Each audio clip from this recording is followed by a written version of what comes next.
This year, Christmas and Hanukkah overlap. Hanukkah Sameach, or Merry Christmas, to those who celebrate. There's no better time to explore a city where diversity and faith have shaped history.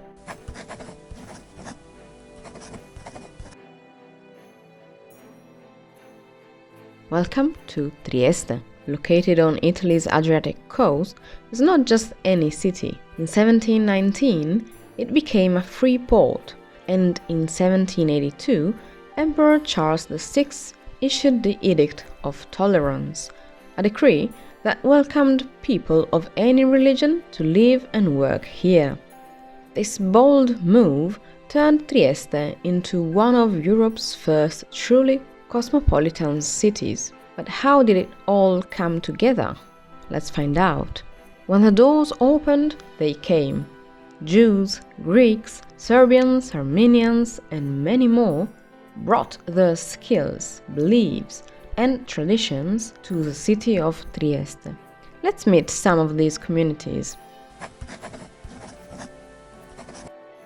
The Jewish community has played a vital role in Trieste's history, with its presence dating back to before the 1700s.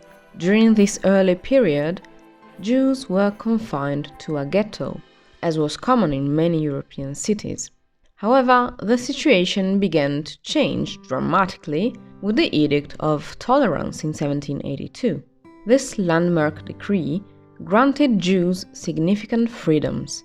They were no longer required to wear distinguishing marks, the ghetto gates were demolished, and their children were allowed to attend public schools. This marked the beginning of their deeper integration into Trieste's broader society. By the late 1700s, Jews were central to Trieste's economic success, particularly in trade and banking.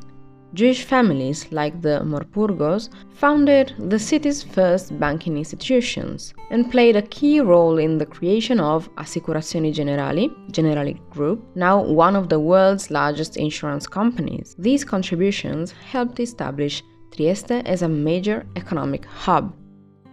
The Great Synagogue of Trieste, completed in 1912, is another symbol of this rich legacy. As the second largest synagogue in Europe, after the one in Budapest, it stands as an architectural marvel, reflecting the significant role the Jewish community played in the city. Beyond banking and business, Jewish merchants and traders were essential to the prosperity of Trieste. However, the prominence of the Jewish community also made Trieste a focal point during more troubling times.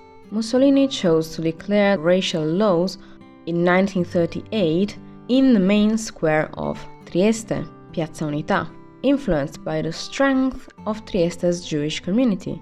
These laws were a precursor to the horrors of World War II. During the war, the city became home to Risiera di San Sabba, the only Nazi concentration camp in Italy, a stark reminder of the city's painful history. But despite these dark chapters, Jewish culture and traditions have endured, continuing to enrich the city today. Speaking of Jewish traditions, have you ever tried a latka? It's a delicious potato pancake fried to crispy perfection, usually eaten during Hanukkah. I think I might make some after this video. If you're finding this history as fascinating as I do, don't forget to like this video and subscribe for more stories about Trieste.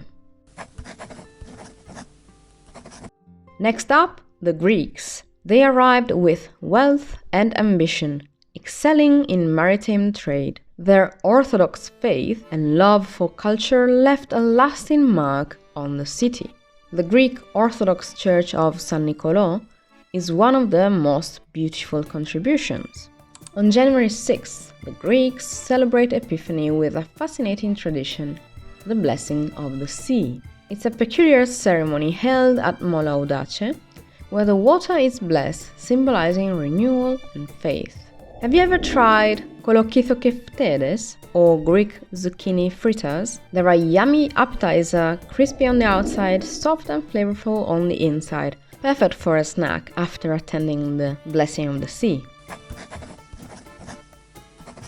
Now, let's talk about the Serbian community. These traders and artisans built the incredible Serbian Orthodox Church of St. Spiridion, originally shared with the Greek community. With its golden domes and intricate mosaics, it's a sight to behold. Inside, the artwork is simply breathtaking. It's like stepping into a treasure chest of history and faith. And on January 19th, the Serbians hold their own Blessing of the Sea in the Ponte Rosso Canal, celebrating the Epiphany according to the Julian calendar. It's a must-see tradition. Did you know the Catholic Church in Trieste has a tradition called the Sub-Mass? A priest delivers part of the service underwater in a submerged bell 5 meters below the sea. It's truly one of a kind. And all these traditions are a testimony of the deep connection of the city and the sea.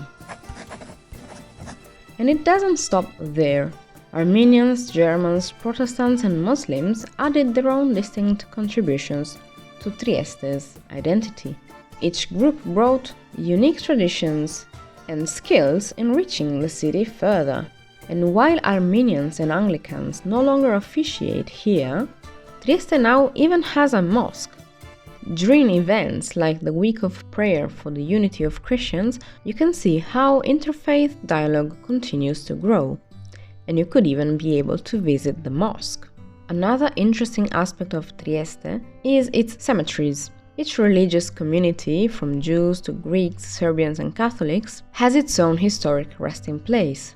These cemeteries serve as monuments to the city's shared history and its respect for all cultures. This week, as we celebrate both Christmas and Hanukkah, Trieste reminds us how diverse traditions can coexist and inspire.